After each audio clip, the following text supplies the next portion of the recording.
the problem with tax and mans is it all seems so plausible, you know, like child gets reinforced for saying ball in the presence of ball and not in the presence of the, you know, the bottle or the cup, and, you know, like, and, you know, that's how this, you know, naming thing arises, except you get into, like, you know, these weird situations where, like, that history just didn't happen, or if you happen to, like, be somebody who's, like, spent any time paying attention to a 2-year-old, and you get that, you know, you're seeing emergent verbal behavior that you just are not getting with this kind of one brick at a time, you know, learning to sort of name and ask and like this. It's just not right, you know, like my daughter, Emma, we had a dog that had some kind of a tumor, a brain tumor, and he developed these seizures over time, and this dog loved my daughter. From the time she was born, he would just lay by her crib, you know, and it was like the third word she learned after, you know, mama and daddy, and then Buster, you know, this dog Buster, you know, and eventually we had to put this dog down, you know, because he just had these terrible, increasingly bad seizures. So she's about 2.5 years old, something like that, 3 maybe, and we're sitting at the breakfast table, and she says to me, "Dad, where's Buster?" Now, this is like when I wish I was like a regular Christian guy or something. I'd say he's in heaven with Jesus. But it's more complicated than that for me. So I tried giving her, but I want to give her some kind of answer because, you know, she's giving me the puppy eyes and everything. So I said, well, you know, Buster, he's been buried in the ground, and he's no, come on now, give me a second. It's going to be good. It's going to be good here.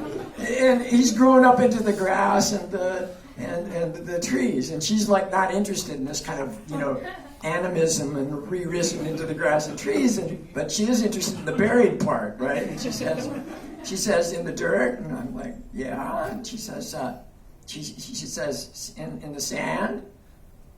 Sure, probably, yeah. She said, with pirates. Yeah, exactly. You know, and I'm like, no, I don't think they're raiding pirates on here. You know, and she's like, I was hoping for pirates, and it took me a couple of minutes to put it together. You know, like, you know, what gets buried in the sand is treasure, and who buries it is pirates. And so, you know, if he's buried in the sand, she probably thought there'd be pirates. Now, you know, explain that using this kind of, you know, Lego block, you know, one term at a time, you know, like we're talking derived. You know, it's wild business. And the problem, I think, with rules, the problem with tax and mans is the same one as the problem with rules, is it seems reasonable, you know? And I think the rule stuff, too, it just seems so reasonable, yeah, because you can describe things in terms of these rules, but you got all this behavior going on, and I trust Carmen Luciano's and her crowd wielding the term rules, because Carmen is one of the most brilliant behavior analysts, you know, living and breathing on the planet.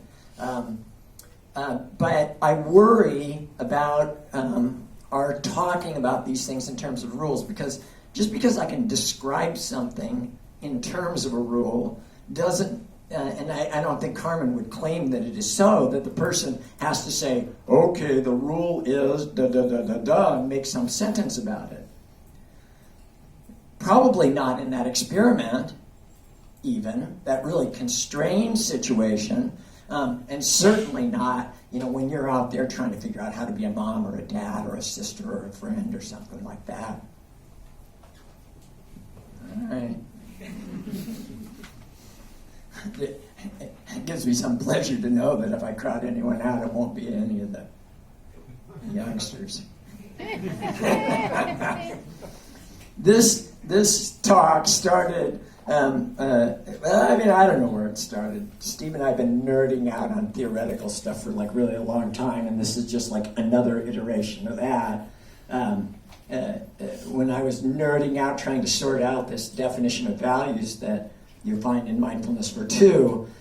Steve and I were back in his office talking about it, and Jackie came in and kind of watched us nerding out on this theory stuff, and she says, it's so nice when, Stevie can have one of his friends come over to play, It's true. It's fun, I'm personally gonna I'm just gonna let go of the language of rules, because I think it's fogged me in and it's distracted me, and I'm afraid that it has distracted us. Because just because you can describe something in the form of a rule, that word, it just means too much, I think, and it's too seductive. I think that this is a whole different stream of contingencies that's going on here that has to be recognized and taken seriously. And so this talk, his iteration of it anyway, came from a provocative email that Steve sent me. This is an Alzheimer's-inducing definition of values from an ACT perspective. They're not nouns, they're not things. They're freely chosen. That doesn't mean arbitrary, or it just means not under aversive control, like Skinner meant. He was right about that. They're constructed. I fought to keep the word clarification out of the 2011 version of the values book, because clarification makes it sound like these are pre-existing things that are somewhere, that we need to sort of discover them, wipe away what is obscuring them. Certainly values can become obscured, like patterns of activity that are meaningful to you can become obscured. But I replaced that every place that I could, sometimes more than once, as our co-authors disagreed on the language to be used, with construction. And I did so because of this, because if you clarify your values, you can always get to this place, and maybe you've got there with clients where you say, are these my true values, my real values? Maybe I'm just kidding myself. And can you answer that? I can't answer. I don't know. Maybe I. But if you think about values as like a construction process, like that you're building them, then you could say, are you a sister, Ashley? Are you a sister? And I could get Ashley to tell me about the sister house she's built. Like, what is the kind of structure, the architecture of that? What are the contours of being a sister that you've built?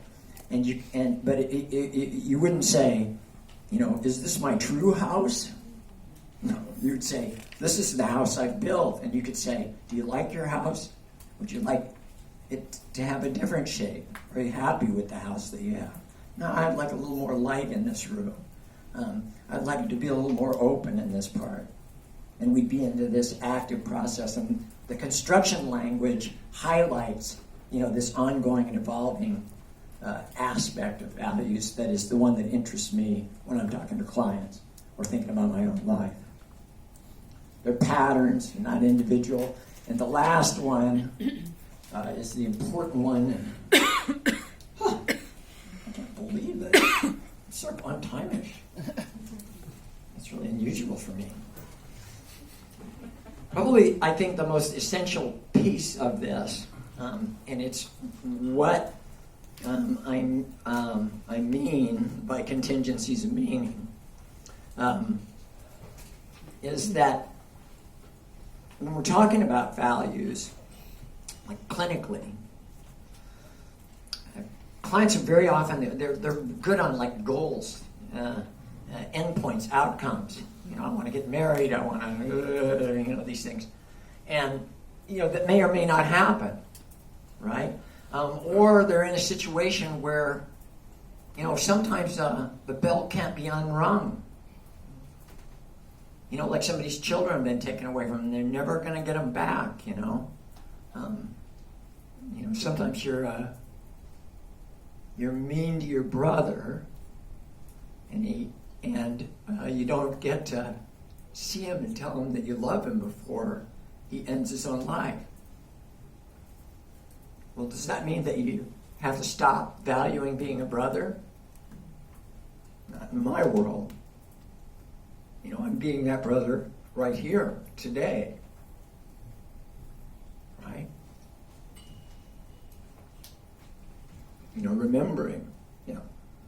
Remembering my place in that, my part in that.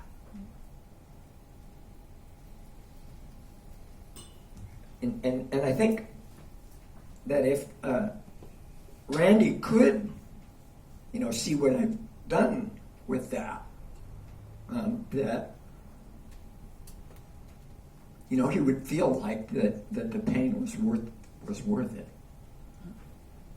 Okay, so this is the place where your own pattern of behavior maps on, to that house that you would build. And it's not. I think it was von Neurath. There's a philosopher who said, that we have to build the boat as we sail. Like it's this process, this valued pattern that we're building. We have to build it as we sail. We can't build it first. And it's one of those kind of dangers of rules is that even if you could specify it in advance, I think that would be a terrible mistake. It would be a terrible mistake because you might cut off some possibilities, some potentialities that you couldn't even imagine from here. Like a road with a great curve in it. You have to travel up the road to say what the next thing is and to sort of retain this sense of openness to the possibility of the evolution of that pattern. And the contingency of meaning in here is my behavior fitting into that pattern? Is what I am engaged in at this moment? Now, the deal with rules, and I will stop in time for Steve to talk a little bit. The deal with rules, like the problem that rules were there to solve, was the problem of action at a distance.